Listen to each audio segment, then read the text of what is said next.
So good evening, good evening. Yes, this is an upload, not a live, because for some reason the last 2 weeks every live is getting demonetized. So we're just going to try and upload for a few days and see if this company that I'm streaming on decide to sort their lives out because it's not good. But listen, less of that for now. We're going to talk about Matteo Guendouzi and how we have allowed this guy to go for pretty much the same money we got him for, which could be seen as a good thing. We got our money back, but Fabrizio Romano has tweeted it out, and he is no longer an Arsenal player officially. He is a Marseille player. So we're going to get into the nitty gritty of that. I will be back again later tonight as well at 9 p.m. UK time.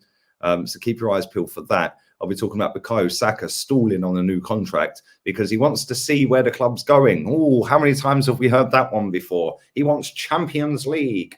Yeah, Project Youth is in tatters. So I will be back a little bit later on tonight with that, 9 p.m. That'll be an upload as well.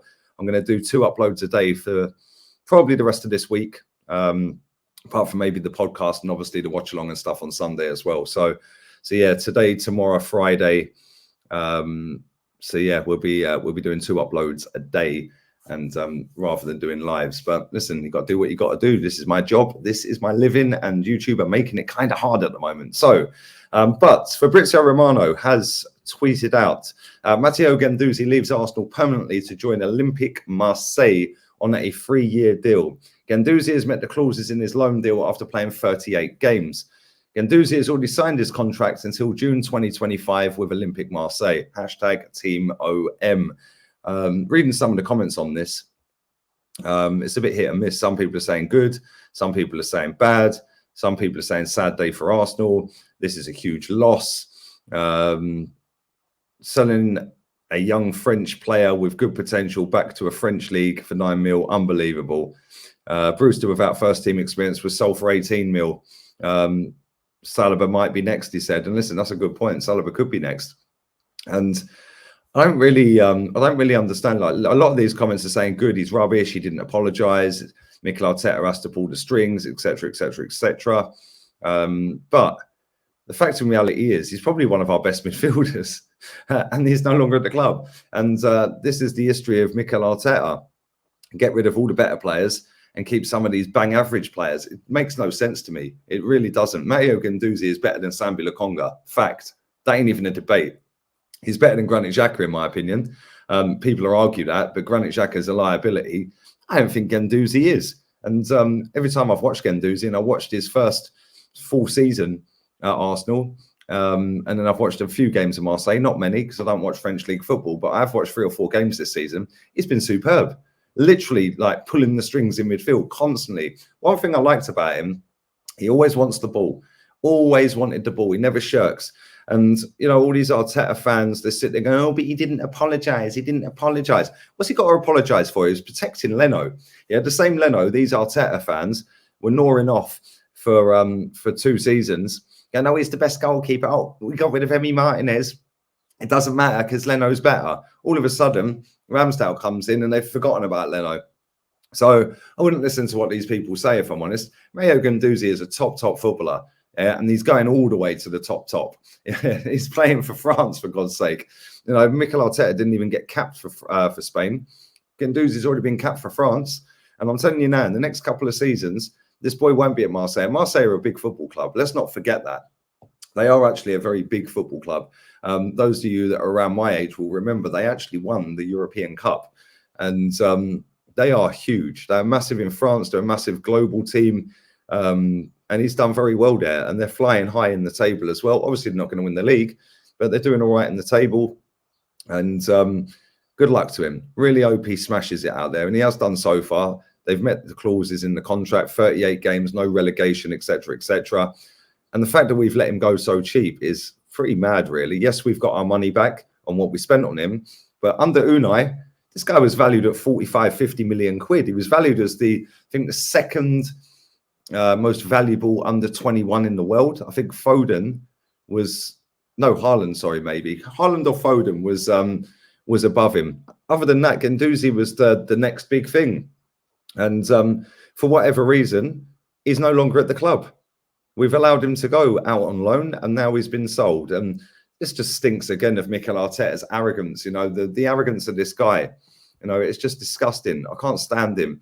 You know, and it's just mad. It's actually mad, and it just smells of Mikel Arteta trying to be a dictator, trying to be the guy that wants to just instill discipline everywhere. Well, sometimes you've got to let these players grow. Sometimes you've got to actually manage these players. Sometimes you actually got to put an arm around them and say, yo, you're actually a very talented young player. Just calm down a little bit. Now, Mikel Arteta was young once when he was playing. Surely somebody did that to him, right? So why couldn't he do that to Guendouzi? We don't know the full ins and outs. Of course we don't.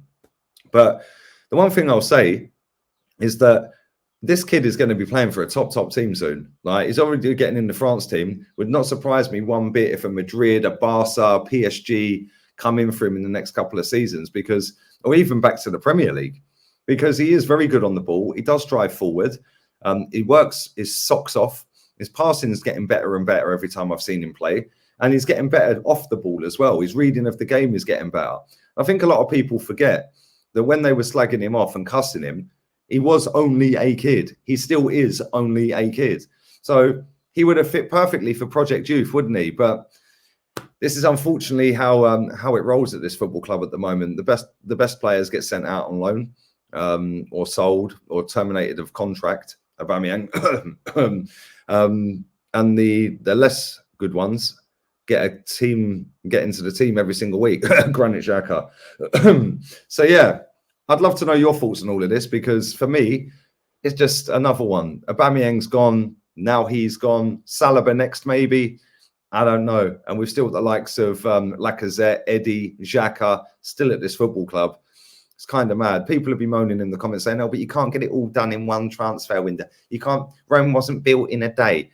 It was. Yeah, it was at other clubs, wasn't it?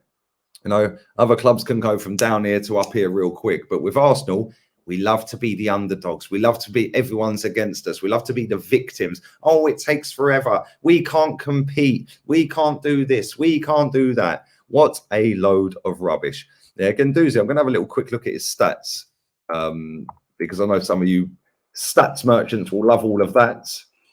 And let's have a little look at his stats this season. And let's have a look at his stats overall, actually. Have a little look at his statistics. So he has played in all competitions this season, 38 games. He's bagged 4 goals. He has 11 assists. Wow. 8 of them are in the league. He's only been booked 5 times. 26 league appearances. He has 3 goals, 8 assists. Europa League, no goals, no assists. Coupe de France, 4 games, 3 assists. Conference League, 2 games, 1 goal. So he's been involved in 15 goals in 38 appearances. Not bad. Not bad. He's played quite a few positions this season, centrally, attacking, right mid, defensive mid, left mid. Play anywhere in midfield, he's that good. 82 games for Arsenal, 1 goal, 5 assists. So he's already outdone his goals and assist tally, and good luck to him. I really hope he absolutely smashes it, because I think he's quality. I really do. He's made his debut for France in November. Didn't score, didn't get an assist or anything like that, but he's moving on up, and it's a shame that he's left. He's 22 now. He's going to be 23 next month, and he would have fit perfectly for Project Youth in midfield. But what do I know? I'm just a numpty YouTuber. But like I said, I'd love to know your thoughts and all of that. Make sure you are smacking these likes up as well. I will be back again with a Bukayo Saka contract video a little bit later tonight at 9 p.m. UK time. So make sure you are smacking these likes up. Make sure you follow all the socials as well. They're scrolling across the bottom. They're also in the description. Go and follow all the channels that are linked in there as well. And make sure you are back again at 9 o'clock tonight, because this is going to be mad. If we let Bukayo Saka go because we didn't get Champions League football, for example, then yeah, Project Youth is absolutely in bits. It'd be mad, really, wouldn't it? Because, you know, we're pinning our hopes on this kid to be the shining light, the shining star of our team. And him and Smith Rowe this season have done pretty well, haven't they? Especially Smith Rowe. If either of them two leave, all of a sudden you might as well just rip Project Youth up, because our fans have pinned everything on them too. If one or both leave in the next couple of seasons, we are done with that project. Then it'll be something else they can gnaw off. But what do I know? Anyway, have a wonderful evening. Smack the likes up, subscribe, like, share, all of that. And I'll be back again at 9 p.m. We're out of here. I'll tell